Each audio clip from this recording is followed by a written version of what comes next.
Hey y'all, welcome back to another video. So, this topic came up as I was talking to a friend of mine, and I was telling him that I was reading First Samuel, and we have Elkanah, Hannah, and Peninnah, right? So, Elkanah is the husband, Peninnah and Hannah are the wives, right? And Peninnah is always mocking Hannah because Hannah doesn't have any children, and Peninnah has like several children, right?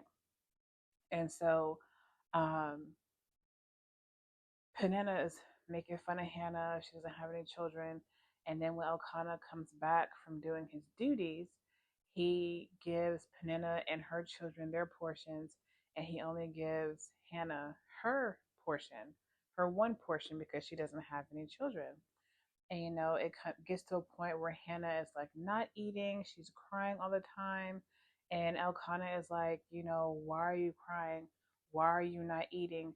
Am I not, you know, worth more than 10 sons? But the thing about Hebrew culture is that if a woman is married and she doesn't have any children, she's looked down upon. She's shamed, which is what Peninnah was doing, right? And so she's like, I really want to have a child, and so then she ends up going to I believe it was like the synagogue, and she's praying, and Eli is there, and he thinks she's drunk because she's praying. There is no sound coming out of her mouth, but her lips are moving. And she makes a Nazarite vow, which I read this story before, but I didn't realize that when she made a vow to Yahuwah that if he gave her a child, that no razor would come to his head, which is part of the Nazarite vow. Like she made a Nazarite vow that she would give him to Yahuwah. I was like, oh, that's powerful. There's a point to this because this is going to be probably a lengthy video, but let me just, get this out. But she ends up having uh Samuel, right?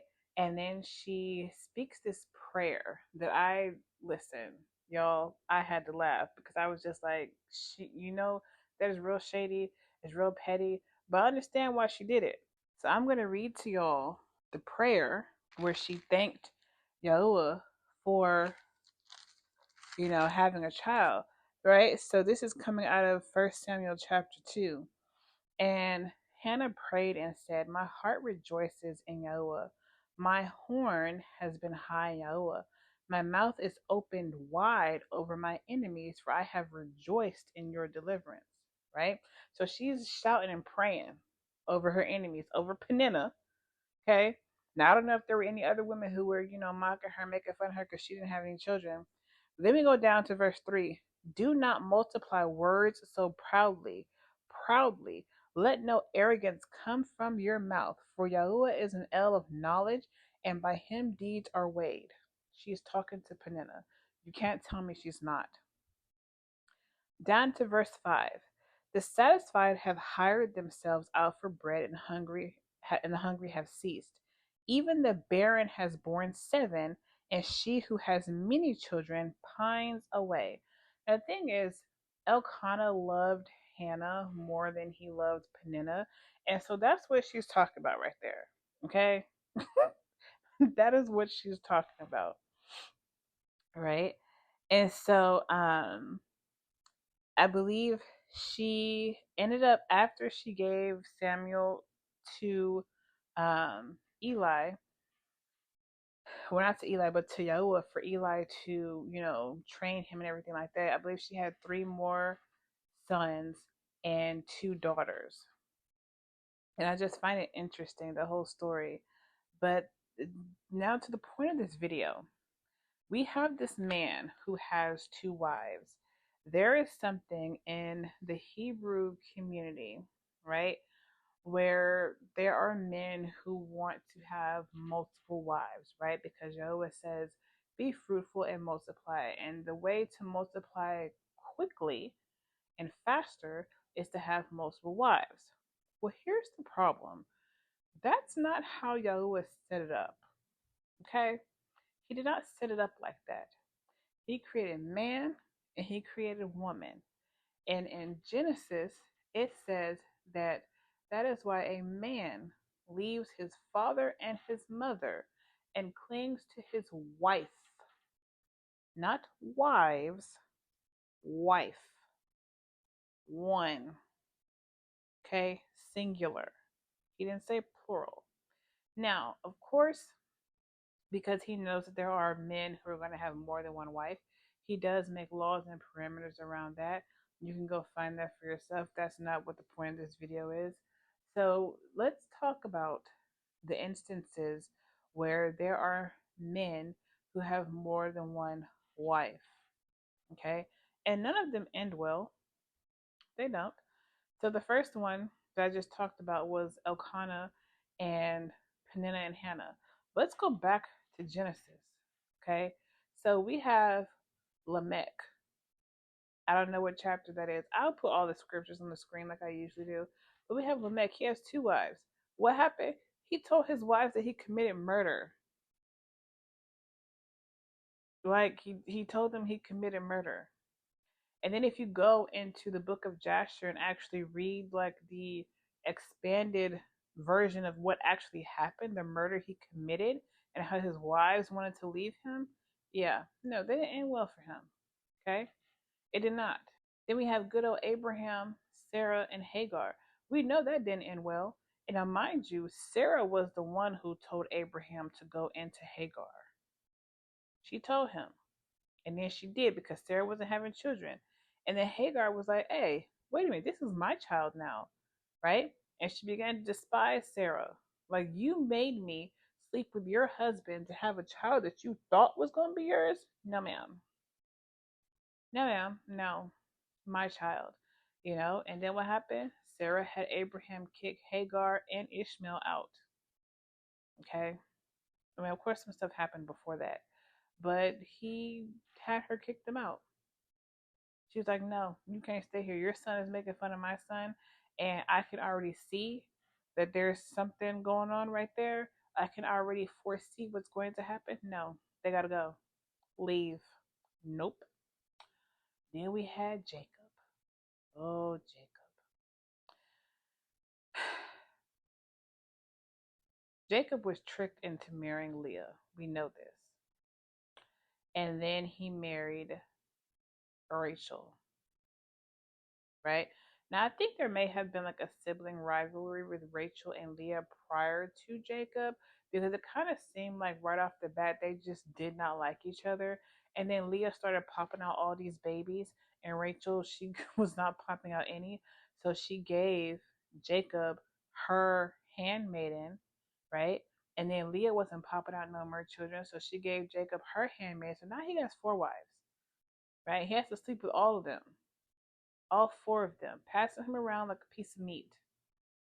You know, and it's just wild. And now the handmaids, I'm pretty sure, you know, there was not really much that they could say because they weren't necessarily the wives like Rachel and Leah.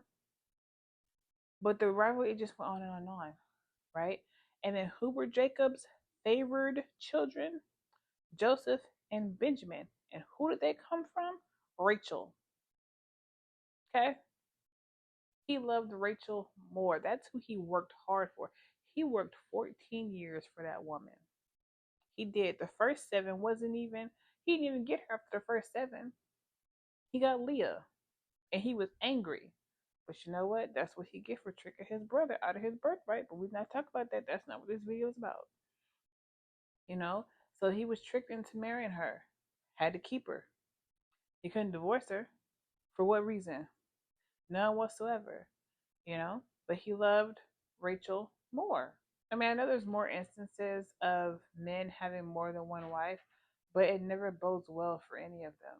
There's not one instance in the Bible where there is a man who has multiple wives and there's no kind of strife or rift between the women. Now, let's talk about that in today's time. What does that look like? You know, a friend he my friend brought up the thing of like, have you met women? Right? He has a point. Because as women, we can be very emotional. We can be very jealous, you know, and especially when it comes to other women. But here's the thing, in today's society, these men want to have more than one wife for carnal reasons, not for, to multiply and to increase on the earth, but just for carnal reasons. They want to have more than one wife. But in today's economy, what man can afford more than one wife? I mean, barely people can be out here taking care of themselves, right? How you gonna afford one wife? That's a stretch. And you're gonna try to afford two and then throw in a bunch of children? No. See, in that time, these men were rich. Let's also put that on the table, okay? And during this time period, these men were rich. Abraham, rich. Jacob, rich.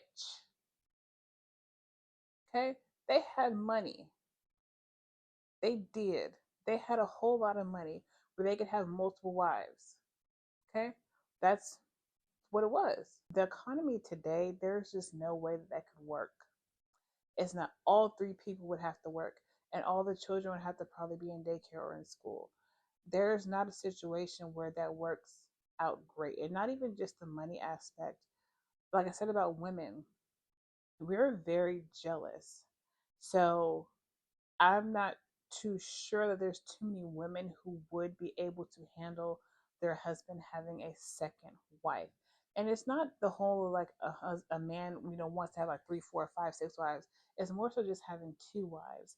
I really don't think that there's too many women who would be okay with it. And I'm not saying there's no women who would, because there are, you know, I have come across a couple who have, been okay with their husband having another wife. They have a sister wife, and I know that there in some other cultures that they do that.